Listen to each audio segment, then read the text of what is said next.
on. Speaking of independent films, who's better than Stana KATIC from Castle? Who's better than her, huh?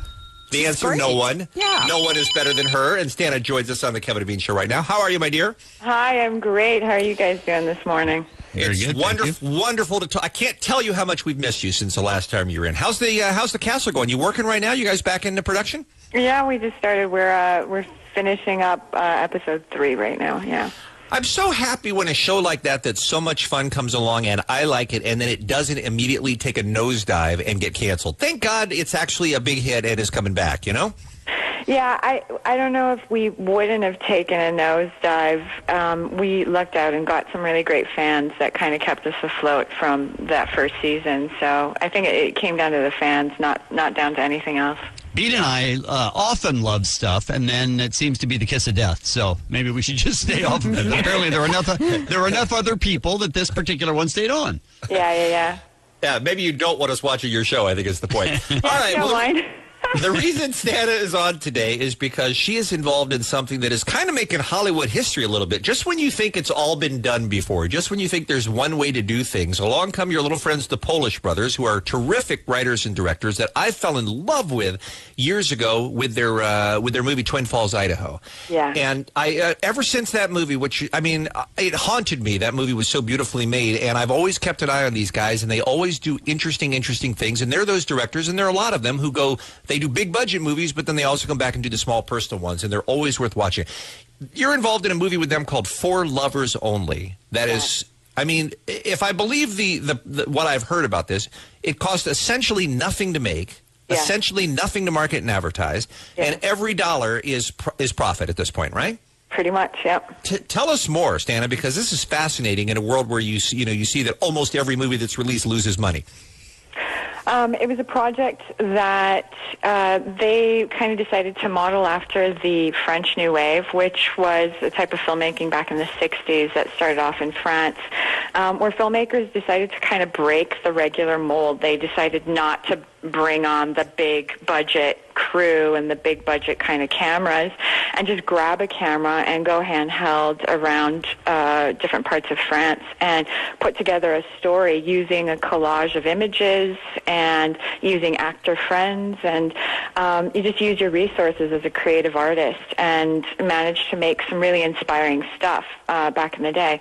And then we kind of did the same thing. We were pretty much just a band of gypsies, you know. There's about 5 of us in total traveling around in a car throughout France 2 summers ago, and we had a blast. We had an absolute fantastic time with this kind of creative experiment.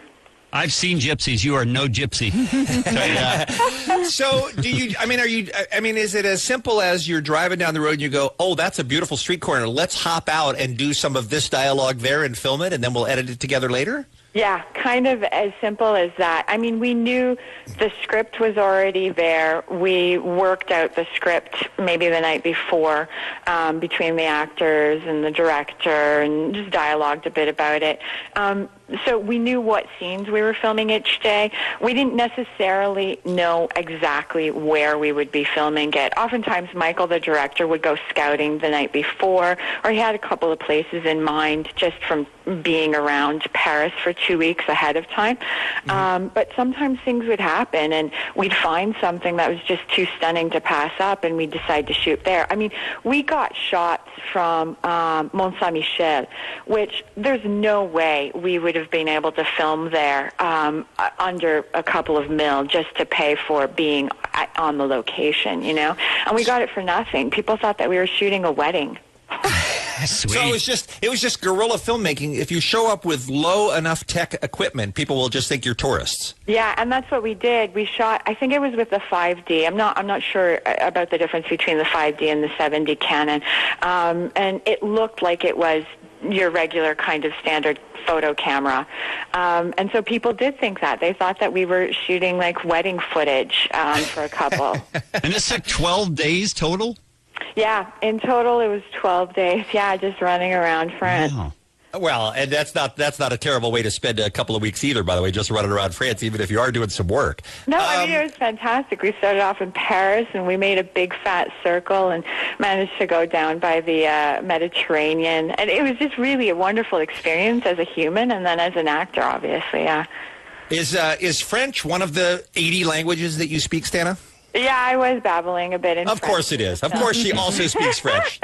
Just like me, she speaks Serbian and Croatian and French and Italian. That's the same thing.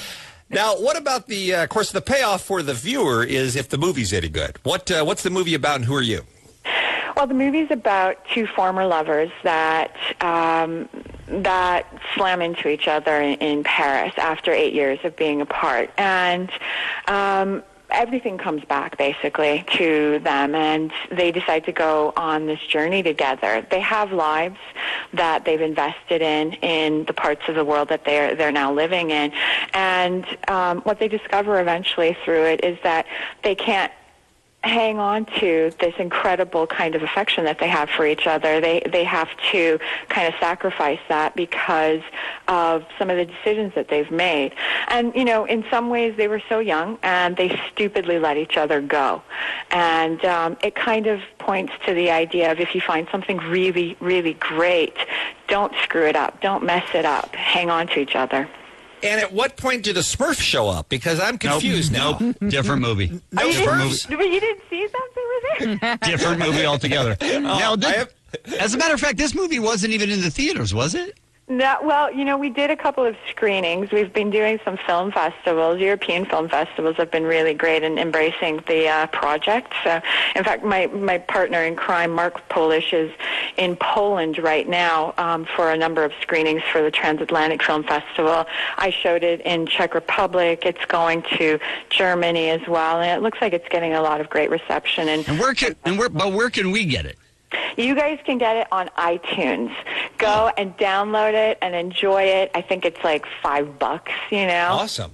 Yeah, and awesome. It's beautiful black and white, and so I hope people get a chance to go and then just see something that was a creative experiment and a lot of fun to do. I'm so glad people are getting away from that nasty color. I agree. All the best movies are in black and white, Santa. We all know that. The film is called For Lovers Only. You can get it on iTunes. It's also available through Amazon Download, PlayStation, Xbox, cable, video on demand. I mean, there are a lot of ways to get it. It is an interesting new business model, and I can't wait to see it. It sounds really, really good. And when's Castle coming back, Stan? Well, we come back in September. I think around September 19th. I can't be quoted on the dates exactly, but September Beautiful. For sure. Beautiful. We love you. Thank you so much for coming back on the Kevin and Bean Show. We enjoyed talking to you. Thank you, guys. Big kiss.